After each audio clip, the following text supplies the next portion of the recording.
Hi good morning. അപ്പോൾ നമുക്ക് ഇന്ന് ഒരു കറി റെസിപ്പിയാണ്. നമ്മുടെ പുട്ടിൻ്റെയും അപ്പത്തിൻ്റെയും ഇടിയപ്പത്തിൻ്റെയും ചപ്പാത്തിയുടെയും ഒക്കെ കൂടെ കഴിക്കാൻ പറ്റുന്ന വളരെ സിമ്പിളായിട്ടുള്ള ഒരു കറിയാണ്. എന്താണെന്ന് വെച്ചാൽ നമ്മുടെ പൊട്ടറ്റോ ക്യാരറ്റ് കറി. ഈ രണ്ട് ഇൻഗ്രീഡിയൻസ് ഉണ്ടെങ്കിൽ നമ്മുടെ കറി റെഡിയാണ്. ഒരുപാട് കാര്യങ്ങളൊന്നുമില്ല, ഒരുപാട് സമയം വേണ്ട, നമുക്ക് വളരെ എളുപ്പത്തിൽ തയ്യാറാക്കാം. അപ്പോൾ ഇത് തിളച്ചു പോവാതെ ശ്രദ്ധിക്കണം എന്ന് മാത്രമേ ഉള്ളൂ. പച്ചവെള്ളം ചേർക്കരുത്. ഈ രണ്ട് കാര്യം ശ്രദ്ധിച്ചിട്ടുണ്ടെങ്കിൽ നമുക്ക് പെർഫെക്റ്റ് ആയിട്ട് ഈ ഒരു കറി റെഡിയാക്കി എടുക്കാം. അപ്പോൾ എങ്ങനെയാണ് പൊട്ടറ്റോ ക്യാരറ്റ് കറി തയ്യാറാക്കുന്നത് നോക്കാം. നമുക്ക് നമ്മുടെ കറിക്ക് ആവശ്യമായിട്ടുള്ള സാധനങ്ങൾ എന്തൊക്കെയാണെന്ന് നോക്കാം. നമ്മളിപ്പോൾ ഒരു വലിയ ഉരുളക്കിഴങ്ങ് എടുത്തിട്ടുണ്ട്. ഇത്രയുള്ള ഒരു ഉരുളക്കിഴങ്ങിന് ആവശ്യമായിട്ടുള്ള ബാക്കിയുള്ള കാര്യങ്ങളാണ് പറയുന്നത്. ഒരു വലിയ സവോള എടുത്തിട്ടുണ്ട്, ഒരു സാധാരണ വലുപ്പത്തിലുള്ള ക്യാരറ്റ്, 3 പച്ചമുളക്. നിങ്ങളുടെ കയ്യിലുള്ള പച്ചമുളകിൻ്റെ എരിവനുസരിച്ച് 3ഓ 4ഓ ചേർക്കാം. നമ്മൾ ഇതിലേക്ക് മുളക് പൊടി ചേർക്കുന്നില്ല, അതുകൊണ്ട് എരിവിന് പച്ചമുളക് മാത്രമേ ഉള്ളൂ. അപ്പോൾ നിങ്ങൾക്ക് എരിവിനനുസരിച്ച് പച്ചമുളക് ചേർക്കാം. പിന്നെ ഒരു 4 ടേബിൾ സ്പൂൺ തേങ്ങ ചിരവിയതെടുത്തിട്ടുണ്ട്. തേങ്ങ പാലല്ല, നമ്മളിതിൽ തേങ്ങ അരച്ചാണ് ഒഴിക്കുന്നത്. അപ്പോൾ തേങ്ങ ചിരവിയതെടുക്കുക. പിന്നെ വേണ്ട കാര്യങ്ങളൊക്കെ നമുക്ക് ചെയ്യുമ്പോൾ പറയാം. അപ്പോൾ ആദ്യം നമുക്ക് ഈ സവോളയും ഉരുളക്കിഴങ്ങും ക്യാരറ്റും ഒക്കെ ഒന്ന് കട്ട് ചെയ്തെടുക്കാം. അതിനുശേഷം നമ്മൾ കുക്കറിലാണ് വേവിക്കുന്നത്. എന്താണെന്ന് വെച്ചാൽ പാനിലൊക്കെ കുക്ക് ചെയ്യുകയാണെങ്കിൽ കൂടുതൽ സമയം എടുക്കും കുക്കായി വരാൻ. കുക്കറിലാണെങ്കിൽ വേഗം കുക്കായി കിട്ടും. അപ്പോൾ ആദ്യം ഞാനിതെല്ലാം കട്ട് ചെയ്തെടുക്കട്ടെ.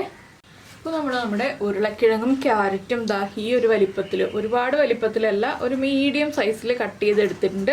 അതുപോലെ തന്നെ നമ്മുടെ സവോള നീളത്തിൽ സ്ലൈസ് ചെയ്തെടുത്തിട്ടുണ്ട്. പച്ചമുളക് ഒന്ന് സ്പ്ലിറ്റ് ചെയ്തെടുത്തിട്ടുണ്ട്. പിന്നെ ഞാൻ നേരത്തെ പറയാൻ വിട്ടുപോയൊരു കാര്യം, 4 അല്ലി വെളുത്തുള്ളിയും ഒരു ചെറിയ പീസ് ഇഞ്ചിയും അതും കൂടി നീളത്തിൽ കട്ട് ചെയ്തെടുത്തിട്ടുണ്ട്. നിങ്ങളുടെ കയ്യിൽ ജിഞ്ചർ ഗാർലിക് പേസ്റ്റ് ആണെന്നുണ്ടെങ്കിൽ അത് ചേർക്കാം, ഇല്ലെങ്കിൽ ഇഞ്ചിയും വെളുത്തുള്ളിയും ചതച്ച് ചേർക്കാം, ഏതായാലും കുഴപ്പമില്ല. അപ്പോൾ ആദ്യം നമുക്ക് ഈ കറി റെഡിയാക്കാനുള്ള ആദ്യത്തെ സ്റ്റെപ്പ് തുടങ്ങാം. ഞാനിപ്പോൾ കുക്കറിലാണ് കംപ്ലീറ്റ് കാര്യങ്ങൾ ചെയ്യുന്നത്. അപ്പോൾ കുക്കറിലേക്ക് ആദ്യം വെളിച്ചെണ്ണ ചേർക്കാം. വെളിച്ചെണ്ണയിൽ തന്നെ ഈ ഒരു കറി ചെയ്യാൻ നോക്കാം കേട്ടോ, അപ്പോഴാണ് കൂടുതൽ ടേസ്റ്റ് ഉണ്ടാവുക. അപ്പോൾ കുറച്ച് വൈഡായിട്ടുള്ള കുക്കർ എടുക്കുകയാണെങ്കിൽ നമുക്ക് ഇളക്കാനൊക്കെ വളരെ എളുപ്പമായിരിക്കും. ഈ വെളിച്ചെണ്ണ ഒന്ന് ചൂടായി വരട്ടെ. അപ്പോൾ നമുക്കിതിലേക്ക് കടുകൊക്കെ ചേർത്ത് കൊടുക്കാം. നമ്മൾ ഇതിൽ ലാസ്റ്റ് വറവിടുന്ന പരിപാടിയൊന്നുമില്ല, എല്ലാം ആദ്യം തന്നെ ചെയ്യണം. അപ്പോൾ കുക്കറിൽ എളുപ്പത്തിൽ തയ്യാറാക്കാൻ പറ്റിയൊരു കറിയാണിത്.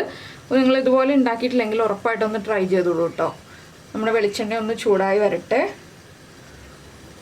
അപ്പോൾ ഈ ഒരു കറി പുട്ടിൻ്റെ കൂടെയോ അപ്പത്തിൻ്റെ കൂടെയോ അതുപോലെ തന്നെ നമ്മുടെ ചപ്പാത്തിയുടെ കൂടെയോ ഒക്കെ കഴിക്കാൻ പറ്റിയ കറിയാണ് കേട്ടോ. തേങ്ങ അരയ്ക്കണം എന്നുള്ളൊരു ബുദ്ധിമുട്ട് മാത്രമേ ഉള്ളൂ.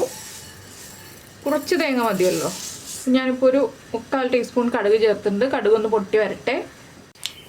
ഇപ്പോൾ നമ്മുടെ കടുക് പൊട്ടി കഴിഞ്ഞുകൊണ്ടിരിക്കുന്നുണ്ട്. നമുക്ക് ഇതിലേക്ക് നമ്മൾ കട്ട് ചെയ്ത് വെച്ചിരിക്കുന്ന ഇഞ്ചി, വെളുത്തുള്ളി, സവോള, പച്ചമുളക് ഇത്രയും ചേർക്കാം.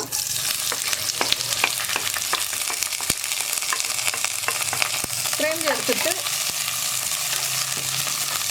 ഈ സവോളയൊക്കെ ഒന്ന് കളർ മാറി തുടങ്ങുന്നത് വരെ ഇളക്കി കൊടുക്കുക. ഈ ഒരു കറിയിലേക്ക് നമ്മൾ തക്കാളി ഒന്നും ചേർക്കില്ല കേട്ടോ. തക്കാളി ചേർക്കണം എന്നുണ്ടെങ്കിൽ നിങ്ങൾക്ക് ചേർക്കാം. ഞാൻ തക്കാളി ചേർക്കാതെയാണ് ഈ ഒരു കറി ഉണ്ടാക്കുന്നത്.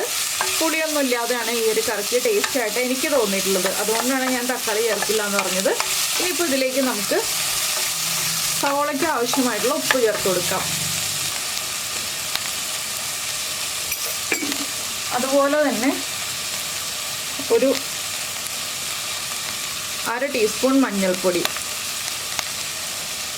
ഇത്രയും ചേർത്തിട്ട് നന്നായിട്ട് വഴറ്റുക. നമ്മുടെ ഈ മഞ്ഞൾപ്പൊടി ആദ്യമേ ചേർക്കുന്നത് എന്താണെന്ന് വെച്ചാൽ കറിക്ക് ടേസ്റ്റ് കൂടാനാണ് നമ്മൾ ആദ്യം മഞ്ഞൾപ്പൊടി ചേർത്ത് വഴറ്റുന്നത്. ഇതുപോലെ ചെയ്ത് നോക്കിയിട്ടില്ലെങ്കിൽ നിങ്ങൾ ഉറപ്പായിട്ടൊന്ന് ഇതുപോലെ ട്രൈ ചെയ്ത് നോക്കിക്കോളൂ. മഞ്ഞൾപ്പൊടി ചേർത്ത് എന്ത് കറി ഉണ്ടാക്കുകയാണെങ്കിലും ആദ്യമേ മഞ്ഞൾപ്പൊടി വഴറ്റി ചേർക്കുകയാണെങ്കിൽ കൂടുതൽ ടേസ്റ്റ് ഉണ്ടാവും കേട്ടോ കറിക്ക്.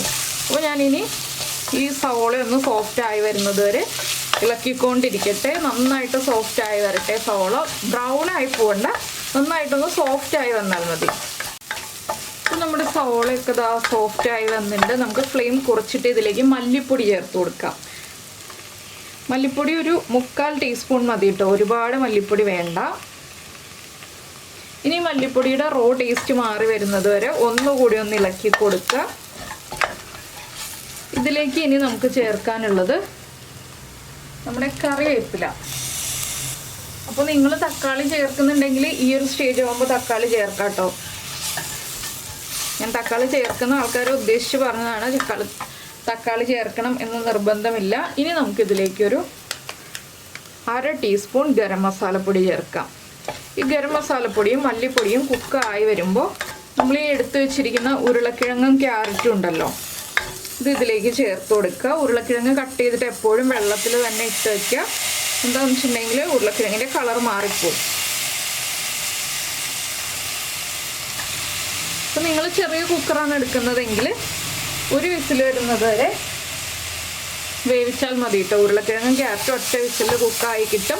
ഞാനിപ്പോൾ വലിയ കുക്കർ എടുത്തതുകൊണ്ട് 2 വിസിൽ വരുന്നത് വരെയാണ് വേവിക്കാൻ പോകുന്നത്. എന്താണെന്ന് വെച്ചാൽ കുക്കറിൻ്റെ അടിഭാഗത്ത് വളരെ ചെറിയ ക്വാണ്ടിറ്റിയല്ലേ ഉള്ളൂ, അപ്പോൾ വേവാൻ സമയമെടുക്കും. അതുകൊണ്ട് 2 വിസിൽ വരുന്നത് വരെ വേവിക്കുന്നുണ്ട്. ഇനിയിപ്പോൾ ഇതൊന്ന് നന്നായിട്ട് ഇളക്കി മിക്സ് ചെയ്തെടുക്കുക. ഇതിലേക്ക് തേങ്ങ അരച്ചൊഴിക്കാൻ താല്പര്യമില്ലെങ്കിൽ തേങ്ങാപ്പാൽ ഒഴിച്ചിട്ടും ഈ കറി റെഡിയാക്കാം. അപ്പോൾ കുറച്ച് പെരിഞ്ജീരകം പൊടിച്ച് ചേർക്കണം. തേങ്ങ അരച്ച് ചേർക്കുകയാണെങ്കിൽ പെരിഞ്ജീരകം പൊടിച്ചല്ല, നമ്മൾ പെരിഞ്ജീരകം അരച്ചാണ് ചേർക്കുന്നത്. അപ്പോൾ ഇനി നമുക്കിതിലേക്ക് ആവശ്യത്തിന് ഉപ്പ് ചേർത്ത് വെള്ളവും ചേർത്ത് വേവിക്കാൻ വയ്ക്കാം. നമ്മൾ സവോളയിൽ ഉപ്പ് ചേർത്തിട്ടുണ്ട്, അതുകൊണ്ട് തന്നെ ഒരുപാട് ഉപ്പ് ചേർക്കണ്ട. പിന്നെ നമുക്ക് എത്രത്തോളം കറി വേണം എന്നുള്ളതനുസരിച്ച് വെള്ളത്തിൻ്റെ അളവ് തീരുമാനിക്കാം. ഞാനിപ്പോൾ 2 കപ്പ് വെള്ളമാണ് ചേർക്കാൻ പോകുന്നത്. കുറച്ച് കൂടുതൽ വെള്ളം ഇരുന്നാലേ നമുക്ക് അരപ്പൊക്കെ ചേർത്ത് വരുമ്പോൾ കറക്റ്റ് ആവുള്ളൂ. ഇനിയിപ്പോൾ നമുക്ക് അടച്ചു വയ്ക്കാം, 2 വിസിൽ വരട്ടെ. അതിനുശേഷം നമുക്ക് നമ്മുടെ അരപ്പിൻ്റെ കാര്യങ്ങൾ നോക്കാം. അരപ്പിലേക്ക് എന്തൊക്കെയാണ് ചേർക്കുന്നതെന്ന് നോക്കാം. നമുക്ക് നമ്മുടെ മിക്സിയുടെ ജാറിലേക്ക് നമ്മൾ എടുത്തു വെച്ചിരിക്കുന്ന തേങ്ങ ചേർക്കാം. അതുപോലെ തന്നെ ഒരു 1/4 ടീസ്പൂൺ പെരിഞ്ജീരകം ചേർക്കുക. നമ്മൾ ഗരം മസാലപ്പൊടി ചേർത്തിട്ടുണ്ടെങ്കിലും പെരിഞ്ജീരകത്തിൻ്റെ ഫ്ലേവർ കൂടുതലായിട്ട് കിട്ടാനാണ് നമ്മൾ പെരിഞ്ജീരകം ചേർക്കുന്നത്. പിന്നെ ഒരു 1/4 ടീസ്പൂൺ മഞ്ഞൾപ്പൊടിയും ഇത്രയും ചേർത്ത് നന്നായിട്ടൊന്ന് അരച്ചെടുക്കാം. ഇപ്പോൾ ഇതാ നമ്മുടെ അരപ്പ് റെഡി ആയിട്ടുണ്ട്. ഞാനിത് മാറ്റി വയ്ക്കുകയാണ്. ഇനി നമ്മുടെ കുക്കർ പ്രഷറൊക്കെ പോയി തുറക്കാൻ പാകത്തിലാവുമ്പോൾ നമുക്ക് അരപ്പൊക്കെ ചേർത്ത് കൊടുക്കാം. അതുവരെ നമുക്ക് വെയിറ്റ് ചെയ്യാം. അപ്പോൾ നമ്മുടെ കുക്കറിൻ്റെ പ്രഷറൊക്കെ പോയിട്ടുണ്ട്, നമുക്ക് തുറക്കാം. നമ്മുടെ ഉരുളക്കിഴങ്ങും ക്യാരറ്റും നന്നായിട്ട് കുക്കായി വന്നിട്ടുണ്ട്. അപ്പോൾ ഇനി നമുക്കിതിലേക്ക് അരപ്പ് ചേർക്കാം. ഇതിലേക്ക് നമുക്ക് വേണമെങ്കിൽ കോളിഫ്ലവറൊക്കെ ചേർത്തിട്ട് ഈ ഒരു കറി ഉണ്ടാക്കാം കേട്ടോ. ഞാനിപ്പോൾ ഈ 2 വെജിറ്റബിൾസ് മാത്രം ഉപയോഗിച്ച് ചെയ്തു എന്നേ ഉള്ളൂ. ഇനി ഫ്ലെയിം ഓൺ ചെയ്ത് വെച്ചിട്ടുണ്ട്, ലോ ഫ്ലെയിമിലാണ് വെച്ചിട്ടുള്ളത്. ഇനി നമുക്കിതിലേക്ക് അരപ്പ് ചേർത്ത് കൊടുക്കാം. അരപ്പ് ചേർത്തിട്ട് വെള്ളം ആവശ്യമാണെങ്കിൽ മാത്രം ചേർത്ത് കൊടുക്കുക. നമ്മളിപ്പോൾ ആവശ്യത്തിന് ഗ്രേവി കിട്ടുന്ന രീതിയിലാണ് നമ്മുടെ വെജിറ്റബിൾസ് കുക്ക് ചെയ്യാൻ വെച്ചത്. അതുകൊണ്ട് തന്നെ വെള്ളം ആവശ്യമാണെങ്കിൽ മാത്രം ചേർക്കുക. ഇനി നന്നായിട്ടൊന്ന് ചൂടായി ആവി വരണം, തിളച്ചു പോകരുത്. ആ രീതിയിലൊന്ന് ഇളക്കി മിക്സ് ചെയ്തെടുക്കുക. ഇടയ്ക്ക് ഉരുളക്കിഴങ്ങൊക്കെ ഒന്ന് ഇതുപോലെ ഒന്ന് പ്രസ് ചെയ്ത് ഒന്ന് ഉടച്ചു കൊടുക്കുക. ഒരുപാട് ഉടഞ്ഞു വരണ്ട, ചെറുതായിട്ടൊന്ന് ഉടച്ചു കൊടുക്കുക. ലോ ഫ്ലെയിമിൽ തന്നെ വയ്ക്കാം കേട്ടോ. ഇനി നമുക്ക് ഉപ്പ് ചെക്ക് ചെയ്യാം. ഉപ്പ് കുറവാണെങ്കിൽ ഉപ്പ് ചേർത്ത് കൊടുക്കാം. എരിവ് കുറവാണെങ്കിൽ 1-2 പച്ചമുളക് സ്പ്ലിറ്റ് ചെയ്ത് ചേർക്കാം. ഇത്രയേ ഉള്ളൂ നമ്മുടെ ഒരു എളുപ്പത്തിലുള്ള ഉരുളക്കിഴങ്ങ് ക്യാരറ്റ് കറി. അപ്പോൾ നിങ്ങളെല്ലാവരും ഉണ്ടാക്കി നോക്കുക. അതുപോലെ തന്നെ ചപ്പാത്തിയുടെ കൂടെയാണോ, പൊറോട്ടയുടെ കൂടെയാണോ, പുട്ടിൻ്റെ കൂടെയാണോ, ഏതിൻ്റെ കൂടെയാണോ കൂടുതൽ ടേസ്റ്റ് ആയിട്ട് നിങ്ങൾക്ക് തോന്നിയതെന്നുള്ളതും കൂടി ഒന്ന് കമൻറ്റ് ചെയ്യുക. പിന്നെ നമ്മുടെ ചാനൽ ആദ്യമായിട്ട് കാണുകയാണെങ്കിൽ നമ്മുടെ വീഡിയോ പ്രസൻറ്റ് ചെയ്യുന്ന രീതിയൊക്കെ ഇഷ്ടമായി എന്നുണ്ടെങ്കിൽ നമ്മുടെ ചാനലൊന്ന് സബ്സ്ക്രൈബ് ചെയ്ത് സപ്പോർട്ട് ചെയ്യണേ. സബ്സ്ക്രൈബ് ചെയ്യുന്നതിന് ഈ വീഡിയോയുടെ താഴെയുള്ള റെഡ് സബ്സ്ക്രൈബ് ബട്ടൺ ഒന്ന് ക്ലിക്ക് ചെയ്യുക. അതിൻ്റെ റൈറ്റ് സൈഡിലുള്ള ബെല്ലൈക്കണും ക്ലിക്ക് ചെയ്യുക. അപ്പോൾ ഓൾ എന്ന് പറഞ്ഞിട്ടൊരു ഓപ്ഷൻ കാണാം. ആ ഓളും കൂടി പ്രസ് ചെയ്തിട്ടുണ്ടെങ്കിൽ ഞാൻ എപ്പോഴും വീഡിയോ അപ്ലോഡ് ചെയ്യുമ്പോൾ നിങ്ങൾക്ക് നോട്ടിഫിക്കേഷൻ വരും.